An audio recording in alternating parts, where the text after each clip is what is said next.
Tapi tidak gampang loh ya mendoakan orang kurang ajar sama kita. Sebab ada orang yang hatinya busuk, Anda pun bakal takut kok sama dia. Ada orang kalau disakiti sedikit saja langsung dendamnya, masya Allah, demi Allah aku tidak rela sampai akhirat akan aku tuntut. Waduh, kalau sudah ketemu orang model begitu, jangan jadikan menantu dia, jangan menikah dengan dia, jangan besanan dengan dia. Dia pendendam kok, nggak ada baiknya pendendam, mengerikan. Kalau dia jadi tetangga yang selalu ngajak perang, kalau dia jadi pemimpin akan menjadikan peperangan di dalam dunia ini. Busuk, kebencian, pendendam, nggak ada baiknya.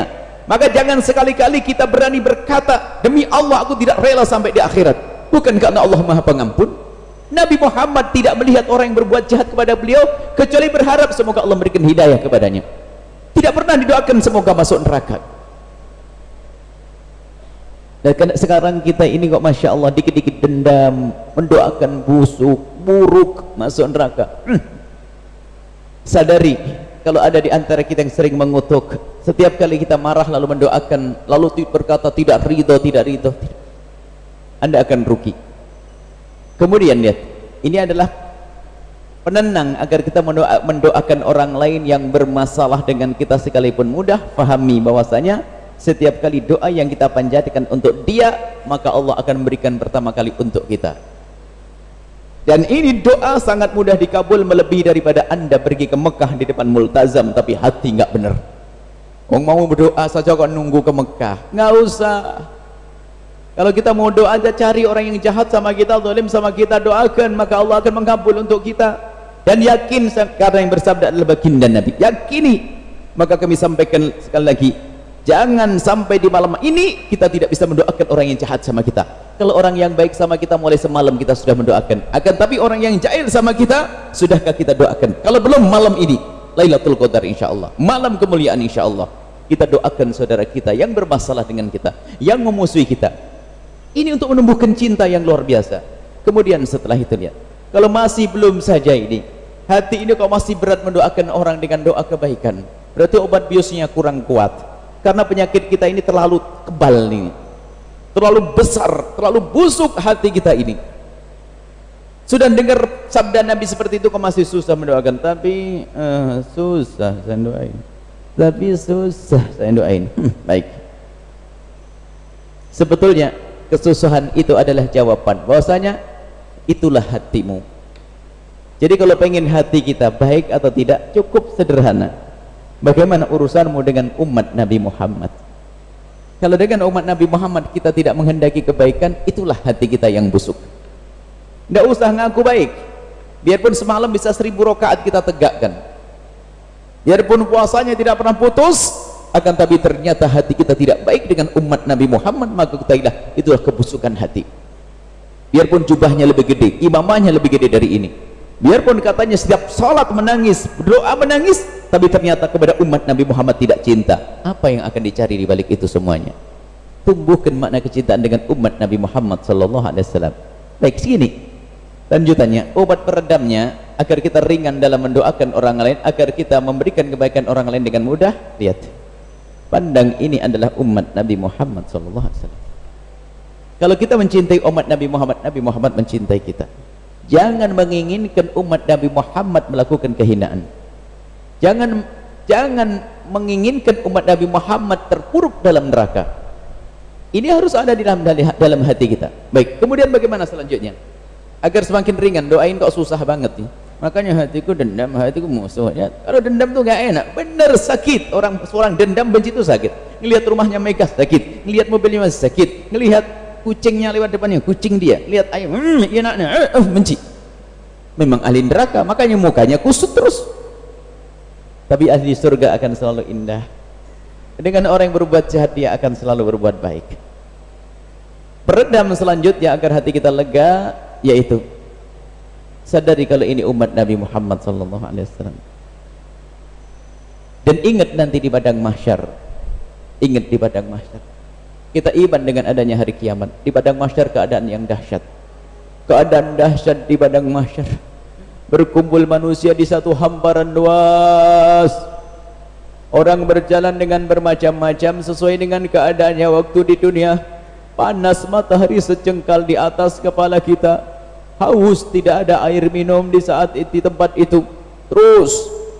Dan ingat bahwasanya orang berada di tempat itu bisa sampai puluhan ribu tahun, matahari secengkal di atas kepala kita, mengerikan di padang mahsyar. Ini yang harus kita imani. Yang tidak mengimani adanya padang mahsyar, maka dia ahli neraka selama-lamanya. Padang mahsyar harus kita masuki. Dan ketahuilah bahwa di saat-saat yang mengerikan seperti itu, di saat orang pada kehausan, kepanasan, ketakutan, tiba-tiba ada yang menyeru saat itu, dan semoga Anda adalah golongan orang yang diseru. Allah yang memanggil, dipanggil oleh Zat yang maha mulia Jalla Jalaluh, memanggil ainal mutahabbuna bi jalali. Mana orang yang hidup di dunia dengan cinta, nggak ada dendam, nggak ada kebencian, mana itu.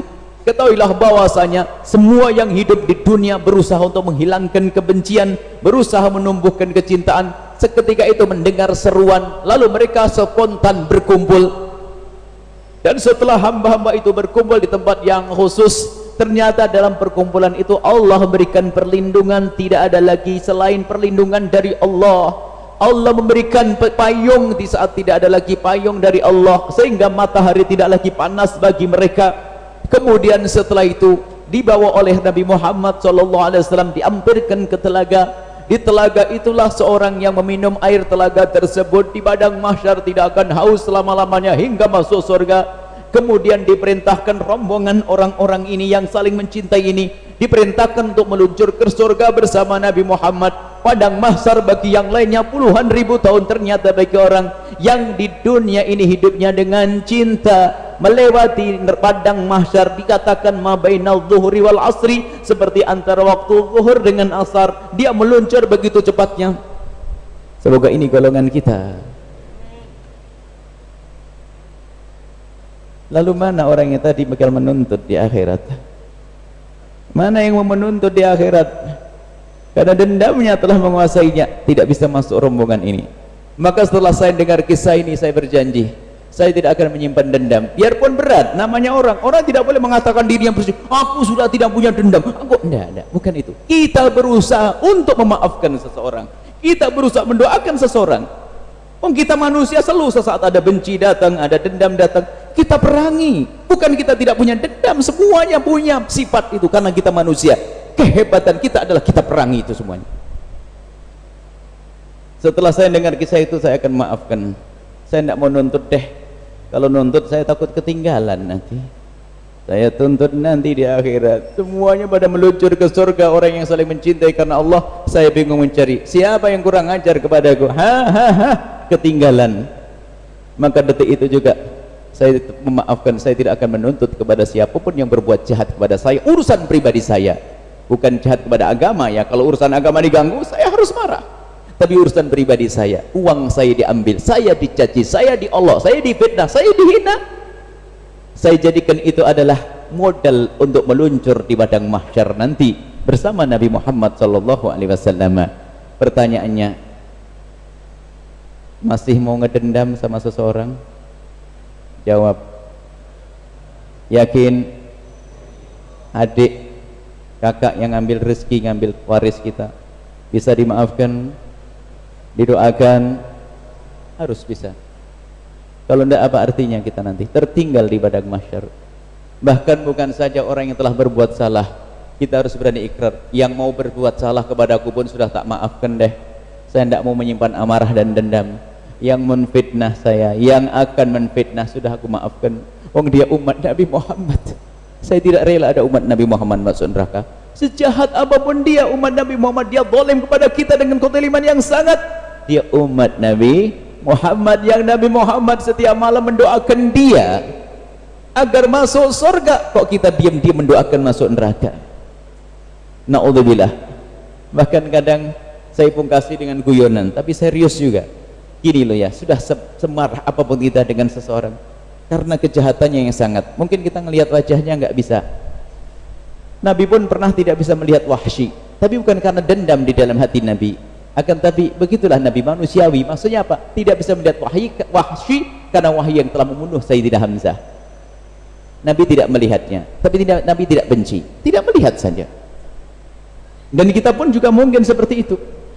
Kalau marah dengan seseorang, tapi itu tahu itu umat Nabi Muhammad, kita tetap mendoakan. Mungkin kalau kita tidak bertemu, bolehlah, karena kalau bertemu nanti tambah panas saya, sebab orangnya memang bikin kesel bener. Ya sudah, saya menghindar saja deh. Bahkan mungkin kita bisa ngomong kepada adik kita yang jahat, saudara kita yang jahat, dek mohon maaf dek, untuk sementara abang tidak bisa melihat muka adik karena abang kesel bener.